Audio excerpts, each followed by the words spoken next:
देखिए दोस्तों, वीडियो को आपने प्ले किया है तो हो सकता है आप रेलिगेयर एंटरप्राइज में इन्वेस्टेड हैं। तो अगर आप इन्वेस्टेड हैं और मेरी बातों से आपको बुरा लगा तो प्लीज़ मुझे माफ़ कर देना। मैं पहले ही माफ़ी मांग लेता हूँ फ्रेंड्स। मैं कुछ सच्चाई आप लोगों के सामने प्रेजेंट करने की कोशिश करूँगा, और उससे अगर आपको बुरा लगे तो फ्रेंड्स प्लीज़ मुझे माफ़ कर देना।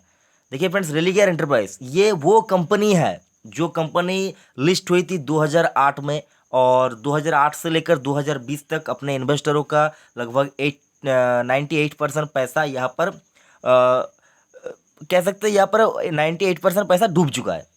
वो पैसा वापस आने की संभावना ना के बराबर हो चुकी है।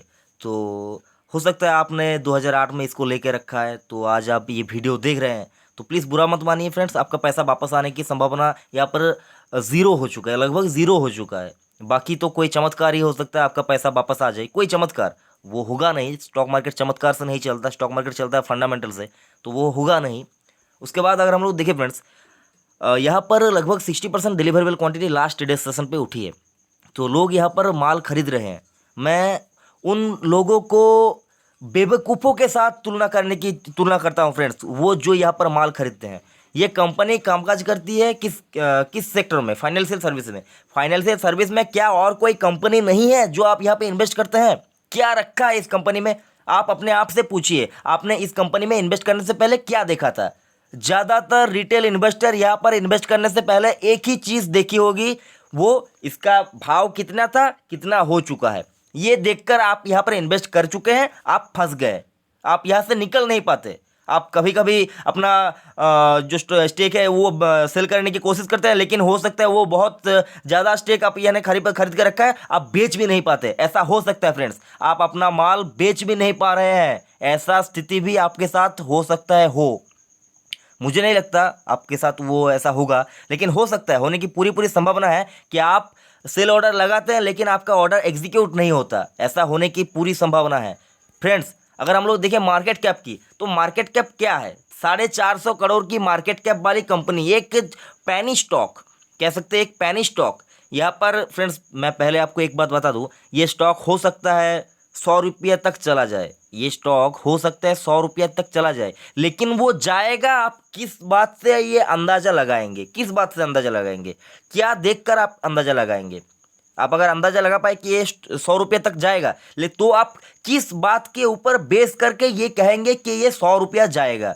आप अगर ये पता लगा पाए कि इस टॉपिक के ऊपर, या इस फंडामेंटल के ऊपर, या फिर इस टेक्निकल के ऊपर, या फिर इस चीज़ के ऊपर बेस करके मैं ये अंदाज़ा लगा पाऊंगा कि ये 100 रुपये जाएगा, तो आप इन्वेस्ट कर दीजिए। मुझे आपको कुछ भी नहीं कहना फ्रेंड्स, वीडियो आपको बाकी देखने की ज़रूरत भी नहीं है। लेकिन जिन लोगों को लगता है कि ये स्टॉक लॉस में ही जाएगा, वो लोग वीडियो कंटिन्यू कर सकते हैं। देखिए फ्रेंड्स, अगर हम लोग इसके कॉम्पिटिटर की बात करें, ये जिस सेक्टर में अपना कामकाज करती है, उस सेक्टर के जो बाकी के परफॉर्मर है, मैं क्या कह रहा हूँ, परफॉर्मर है बजाज फिनसर्व कंपनी के बारे में पढ़ लेना, आपको समझ आ जाएगा। HDFC AMC, Nippon life, Aditya Birla capital. मैं आदित्य बिरला कैपिटल के बारे में भी एक वीडियो बना चुका हूँ, डिस्क्रिप्शन में मैं उसका लिंक मैं दे दूंगा, आप देख लेना। और जो बाकी की कंपनियां हैं, तो इन्वेस्ट करना है तो बजाज फिनसर्व में कीजिए, इन्वेस्ट करना है तो एचडीएफसी एएमसी में कीजिए, इन्वेस्ट करना है तो निप्पॉन इंडिया में कीजिए। मैं रिकमेंडेशन नहीं कर रहा हूँ, मैं इस कंपनी से निकल कर पैसा कहाँ पर रखना है, अगर आपका पैसा इसी सेक्टर में रखना है तो कहाँ पर रखना है, वही मैं आपको बता रहा हूँ। अगर हम लोग देखें, एक इस चीज़ के ऊपर गौर कीजिए फ्रेंड्स। प्रमोटर, कंपनी के जो मालिक होते हैं, उनको अपनी कंपनी के ऊपर पूरी पूरी भरोसा होती है, लेकिन यहाँ पर अगर हम लोग देखें तो मालिकों का भरोसा ही टूट चुका है यहाँ पर अपनी कंपनियों के ऊपर से। प्रमोटर का हिस्सेदारी कितना है? लगभग 0.88%। हो सकता है, मुझे नहीं पता, हो सकता है इतना हिस्सेदारी प्रमोटर को रखना पड़ता है, इसीलिए हो सकता है ये हिस्सेदारी उन्होंने रखी है। मुझे नहीं पता, ये बात मुझे नहीं पता फ्रेंड्स, लेकिन उन्होंने रखी कितनी है? वो लोग तो पहले ही निकल चुके हैं। और जो 0.88% जो हिस्सेदारी है, उसमें से भी अगर हम लोग देखें तो उसका भी 70% यहाँ पर गिरवी रखा हुआ है। तो कंपनियों का, जो कंपनी के मालिक है, उनका भरोसा तो अपनी कंपनी के ऊपर से बहुत पहले ही उठ चुका है। उनको लगता है कि ये स्टॉक भाई नीचे ही जाएगा, इसमें हमको नहीं रहना, जो आता है आए, हमें क्या।